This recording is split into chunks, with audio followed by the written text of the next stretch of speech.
Go. Hi, I'm Tim Johnson, a 15-year experience reporter coming at you live with Will Wright, a 7-year experienced reporter with 4 years with Channel 24 News. And hi, I'm Phil Skinner. I'm a Georgia Bulldog. I'm a Stratford Eagle, and I play some football. When I'm back at home, I like to play Frogger with my boys, and I also like to go fishing.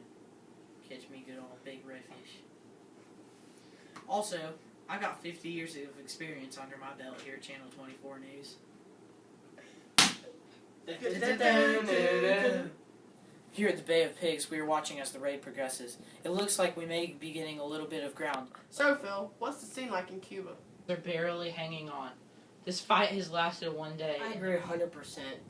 I think this skirmish was over before it even started. Another thing that we didn't realize is that the citizens really want Castro to stay in So, power. Phil, can you give us any information about Fidel Castro and what he's doing in Cuba? Well, Tim, that is a great question. I think that the Americans may have misjudged this war. The U.S. expected people to rally with them, but instead they joined Castro in the fight against the United States. So let me get this right, Phil. President Eisenhower approved the program for the CIA to help raid the Bay of Pigs and overthrow Fidel Castro? Yes, Tim, but this wasn't what was originally going to happen. The original invasion plan called for count that, 2 airstrikes against Cuban air bases. A 1,400-man invasion force would take place under cover of darkness and launch a surprise attack. Paratroopers dropped in advance of the invasion would disrupt transportation and repel Cuban forces. Simultaneously, a smaller force would land on the east coast of Cuba to create confusion. How long that take? Well, Phil, seems like there's so many things going on behind the scenes, so to speak. Wouldn't you agree, Tim? Definitely. I never would have thought how much planning and what went on that the average American didn't know about. It just makes me wonder what else people are completely unaware of. It's almost scary that our own government doesn't share information with its own country. I know, it's so surprising. The first mishap occurred on April 15th, 1961, when 8 bombers left Nicaragua to bomb Cuban airfields. The CIA used obsolete World War II B-26 bombers and painted them to look like Cuban Air Force planes. The bombers missed many of their targets and left most of Castro's Air Force intact. As the news broke of the attack, photos of the repainted U.S. planes became public and revealed American support for the invasion. President Kennedy canceled a second airstrike.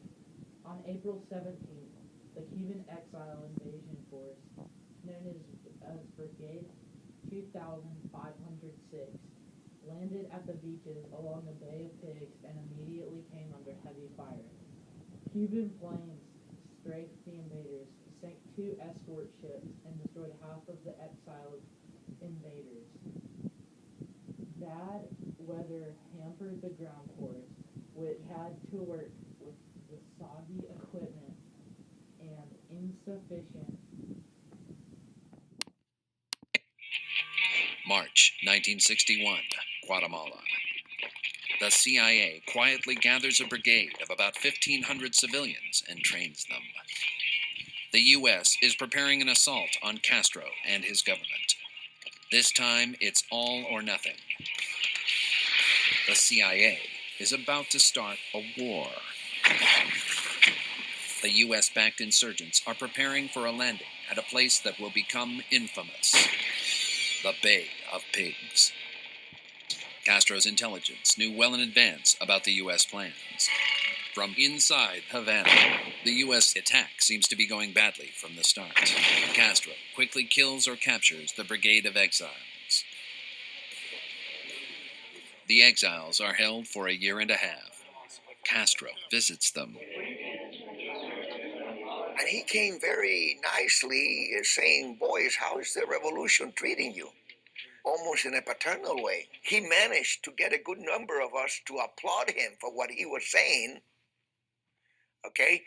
That showed me that this man had an ability of persuasion that, again, is not common among political leaders. After the Bay of Pigs, the CIA's own top-secret report dubs the operation the perfect failure. It is said the Kennedys don't like to lose. In the aftermath of the failed Bay of Pigs, the president and his brother, the U.S. Attorney General, are more determined than ever to get Castro.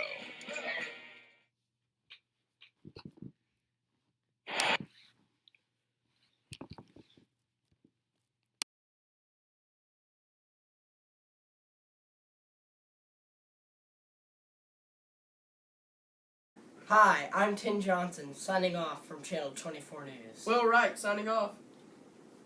And I'm Phil Skinner, signing off from Channel 24 News. Hope you have a blessed night. Good night, everyone. Da-na-na. Da-da-da. Oh,